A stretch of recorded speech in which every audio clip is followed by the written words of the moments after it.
que Duvalier était mort. La honte.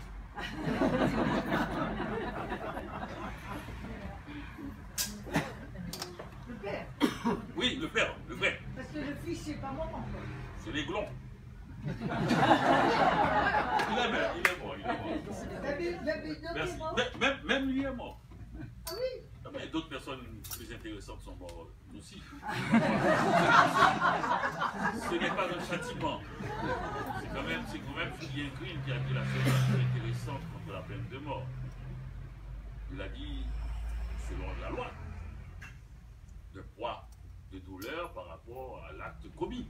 On ne peut pas condamner quelqu'un à mort puisqu'on ne sait pas ce que c'est la mort. Tout simplement. Et si c'était une récompense? On ne sait rien.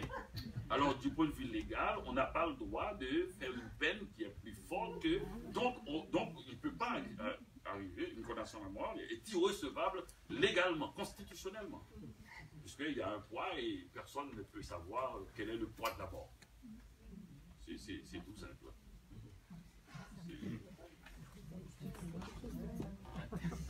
Donc ne réjouissons pas quand un dictateur meurt. Et quand il perd le pouvoir, oui, parce que nous ne savons pas ce qu'est la mort. Soit cette histoire de trois portes que je vous ai parlé avant. Oui. Oui, est-ce que le rêve, finalement, n'est pas aussi une façon, tel que vous le racontez, de rééquilibrer même la réalité, puisqu'il y a un passage formidable dans ce livre, quelqu'un qui dit, mais que les Occidentaux prétendent être allés sur la Lune avant nous, avant tout le monde. C'est faux. Nous, on y est allés avant. Donc c'est un rêve qui donne le sentiment. Pourquoi rêve, dit la ici? Pourquoi rêve? Non, mais il était là, c'est vrai d'ailleurs. Tout le monde peut vérifier cela.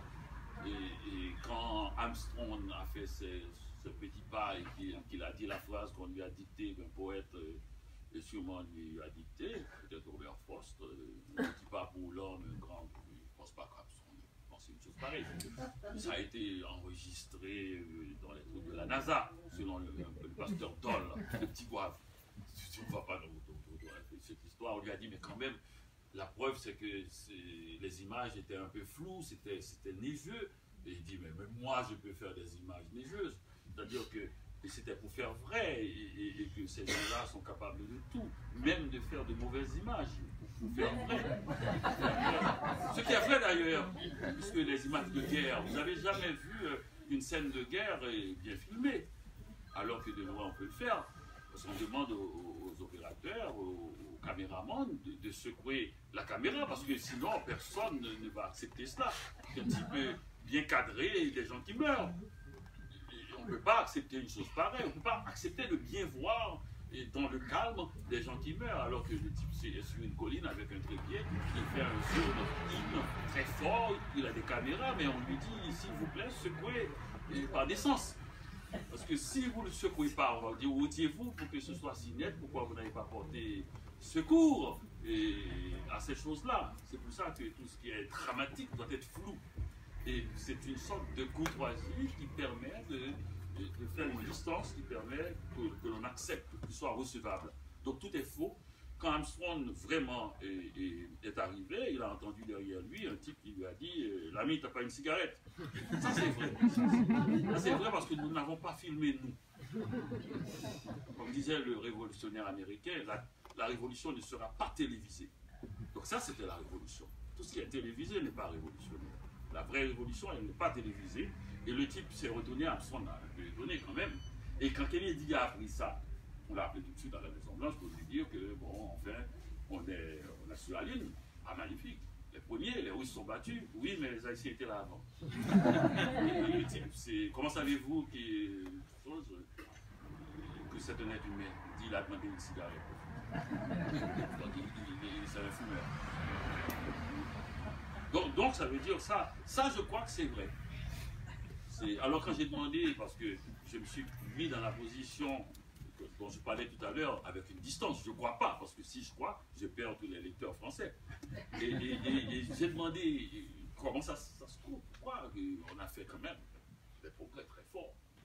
Il m'a dit, les Occidentaux, au début du XXe siècle, ne pouvaient pas croire que quelque chose pouvait se lever de la Terre, la gravité, et les avions n'étaient pas encore dans la tête. C'est hier encore, Et donc, ils ont fait des progrès extraordinaires sur des choses et que nous, depuis, ils parlaient de l'Afrique sûrement profonde, depuis 3000 ans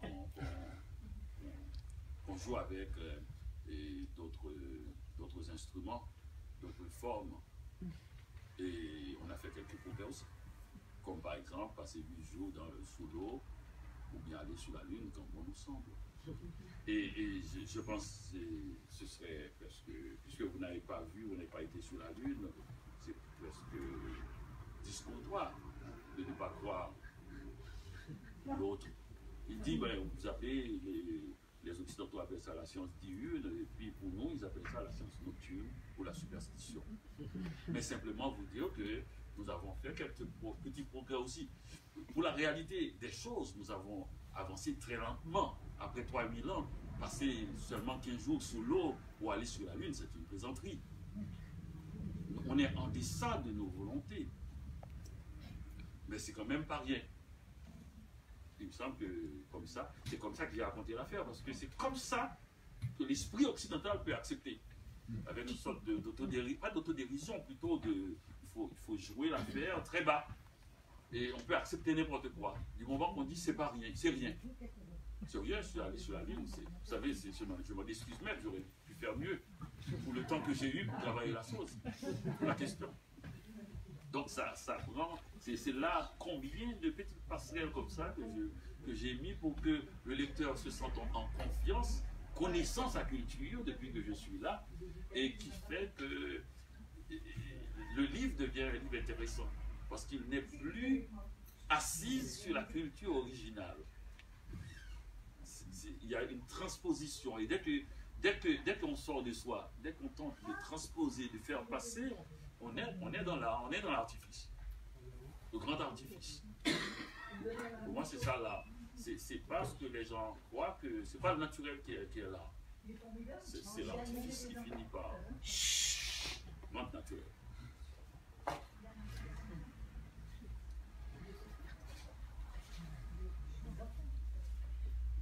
Eh bien, moi, je propose qu'il y ait signature de livre pour tous ceux qui le souhaitent bien.